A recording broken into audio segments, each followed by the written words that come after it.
bagaimana kita bisa menerima takdir kalau dia nggak maafin kita sampai mati.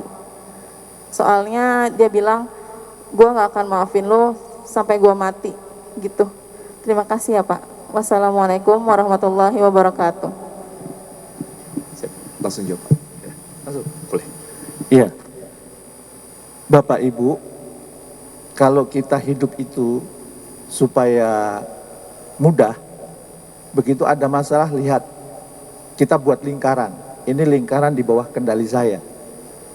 Saya bisa kontrol, saya bisa kendalikan. Contohnya apa? Ini ucapan saya, tindakan saya, respon saya, itu bisa kita kontrol? Bisa. Ada lingkaran kedua yang kita tidak bisa kontrol. Apa? Kita dikasih orang tua, ya bapak ibu kita bisa milih? Enggak.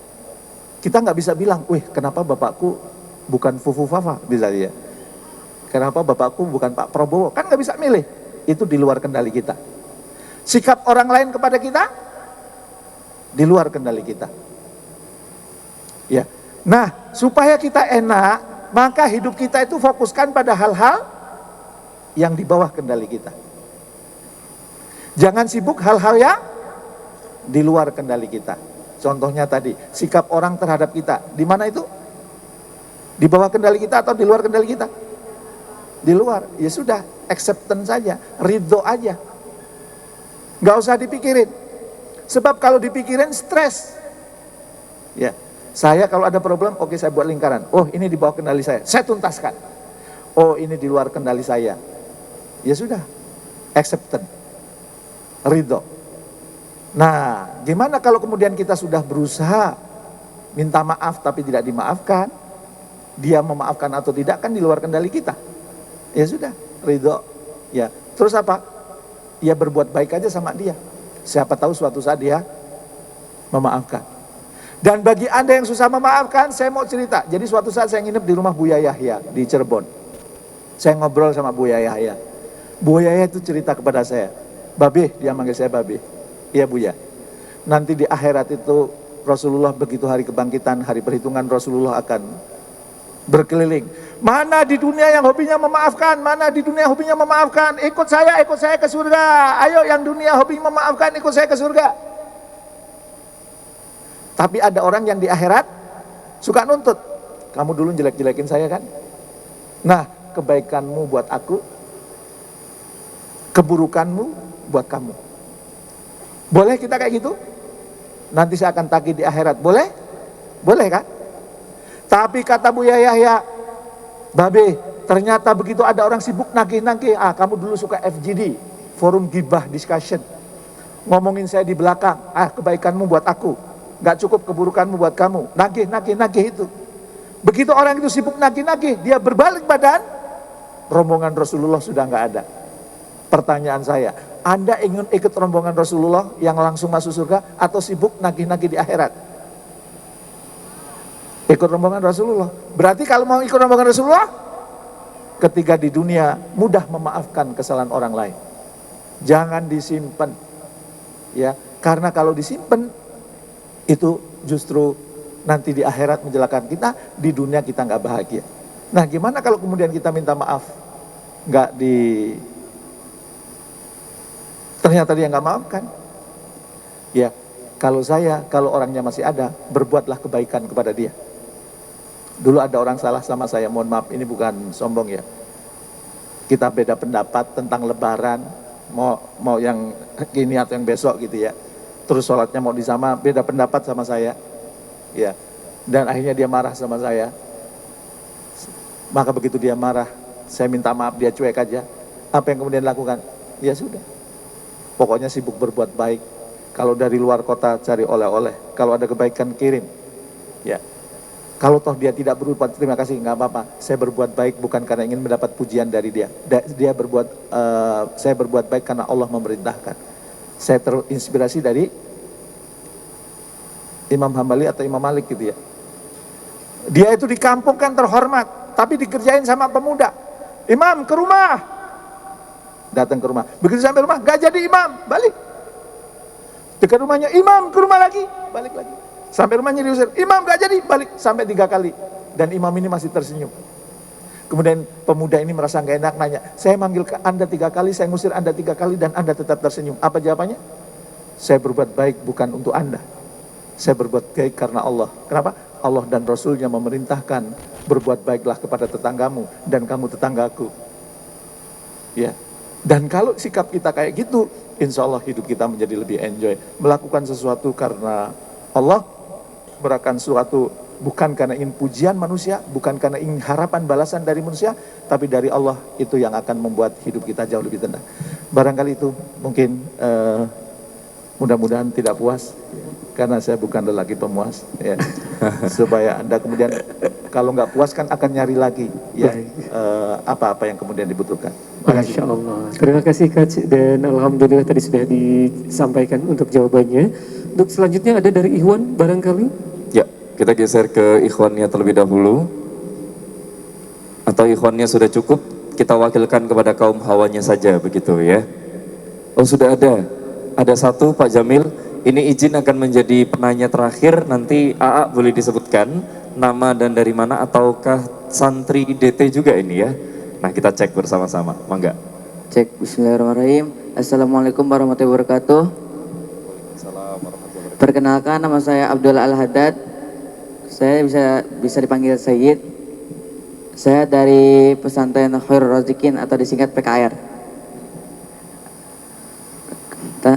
Saya dinanya, saya waktu itu ada seorang teman sharing ke saya. Kata beliau itu, kita anggap aja ya, si A.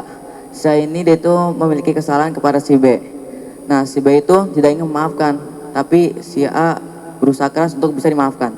Hingga akhirnya si B mengatakan, jika kamu ingin aku maafkan, maka kamu harus membelikan saya sepatu yang saya inginkan. Sementara saya ini tuh dia orang yang kurang mampu. Nah, hingga ketika karena dia takut gak akan dimaafkan, akhirnya dia berusaha keras untuk mencari uang. Sehingga hingga dia itu menyempatkan diri untuk mencuri, mengambil hak orang lain untuk membelikan sepatu yang diinginkan. Nah, pertanyaannya itu, yang salah itu apakah orang yang ingin dimaafkan, yaitu si A yang mencuri itu, atau orang yang B-nya yang meminta sepatu agar memaafkan? Syukran, terima kasih. Ya, saya bukan bicara salah, tapi berbicara tentang yang tepat atau yang tidak. Ya, dua-duanya kurang tepat. Ya. Yang pertama, yang disebut ibadah itu kan liyabluwakum ayyukum ahsanu amal. Allah akan menguji siapa di antara kalian yang paling baik amalnya. Ahsanu amal itu syaratnya 2. Ikhlas karena Allah, caranya benar. Ya, contoh, sholat nih ikhlas karena Allah, Allahu Akbar. Terus Anda bosen, rukuknya ke belakang, kayang Allah. Loh, kok kamu rukuknya kayang? Yang penting ikhlas. Sholatnya saya enggak. Begitu juga dalam kehidupan sehari-hari. Ikhlas karena Allah, caranya keliru, tidak bernilai ibadah. Dia ikhlas ingin membuat membalas supaya dimaafkan, tapi caranya keliru dengan mencuri, ya nggak boleh, gitu ya. Dan kalau kita sebagai seorang Muslim, gimana kalau ada orang yang berhutang sama kita, atau ada yang, ingat ya, salah satu amalan yang sangat disukai Allah adalah menyuntikkan kebahagiaan pada hati orang lain. Maka seharusnya kalau kemudian mau memaafkan, nggak usah pakai syarat. Ya, udah aku maafin. Namanya juga manusia, ada kesalahan. Jangan pakai sepatu, pakai ini, bla bla bla bla gitu ya. Kenapa? Karena kalau kemudian kita menyuntikkan kebahagiaan, itu amalan yang sangat dicintai oleh Allah. Ya, amalan yang kemudian sangat digemari. Jadi waktu itu Rasulullah sedang itikaf di masjid gitu. Kemudian ada orang minta bantuan. Rasulullah meninggalkan masjid itu. Dengan para sahabat nanya, bukankah Anda sedang itikaf? Kenapa engkau meninggalkan masjid ini? Apa jawaban Rasulullah? Ada orang yang sedang membutuhkan sesuatu, dan itu harus membuat saya harus meninggalkan masjid, maka saya tinggalkan ini. Kenapa? Menyuntikkan kebahagiaan kepada hati orang itu lebih baik daripada beribadah di masjidku ini. Nah, maka pertama yang perlu jadi pegangan adalah liyabluwakum ayyukum ahsanu amal. Allah akan menguji siapa di antara kalian yang paling baik amalnya. Baik itu syaratnya dua, apa tadi? Ikhlas dan benar. Termasuk buat bapak-bapak. Kerja mencari nafkah, ikhlas karena Allah. Supaya bernilai ibadah apa? Caranya benar. Jangan sampai datang ke kantor telat, pulang cepet, dipanggil sama bos. Kenapa kamu datang telat pulang cepet? Sorry bos. Dalam hidup saya punya prinsip bos. Dalam satu hari tidak boleh melakukan 2 kesalahan. Tadi datang terlambat maka pulang tidak boleh terlambat. Yang gak bernilai ibadah lah. Ya. Dan kalau kita sebagai seorang muslim, oh ternyata bekerja itu ibadah. Iya, syaratnya ikhlas karena Allah, caranya benar. Saya dulu waktu belajar di pesantren, ya, ada hadisnya itu.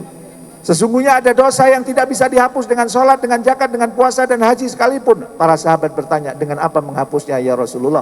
Dan Rasulullah menjawab, al-humumu fi talabil ma'isyah, bersusah payah mencari nafkah penghidupan. Itu bisa menghapuskan dosa yang tidak bisa dihapus dengan sholat, zakat, puasa dan haji. Artinya apa? Kerja itu juga ibadah. Semua aktivitas yang kita lakukan ibadah, syaratnya ikhlas karena Allah, caranya benar. Begitu juga kalau kita mau berbuat baik, termasuk mau minta maaf itu, ikhlas karena Allah, caranya benar. Kalau mencuri, tentu caranya tidak benar. Barangkali itu, ya. Assalamualaikum. Bersama Saling Sapa TV.